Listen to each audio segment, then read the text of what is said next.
अलैहिस्सलातु वस्सलाम ने अल्लाह से कहा था, अय मेरे मौला, तू ज़मीन की हर मखलूक को पालता कैसे? तो अल्लाह ने कहा था, इस तालाब के किनारे पर बैठ जाओ, मेरी कुदरत के जलवे देखो।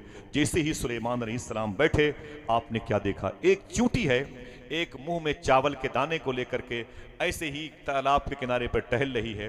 थोड़ी देर के बाद एक मेढक आया, उसने चींटी के करीब पहुंच के मुंह खोला, चींटी उसके पैरों पर चढ़ करके उसके मुंह में गई और मेढक ने मुंह बंद कर लिया, तालाब में डुबकी लगाई, मेढक गायब हो गया।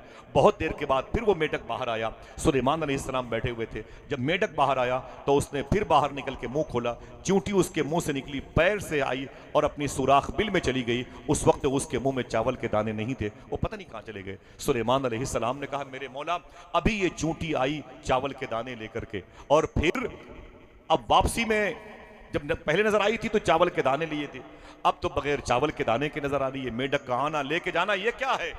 साहिबो सुनो, अल्लाह ने कहा, ऐ सुलेमान, मैंने इसी तालाब के जजीरे पर एक अंधा कीड़ा पैदा किया है, एक अंधा कीड़ा पैदा किया है। उस कीड़े को अपना रिस्क नहीं समझ में आता, उस तक खाना पहुंचाने के लिए मैंने इस मेढक को और इस चींटी को पैदा किया।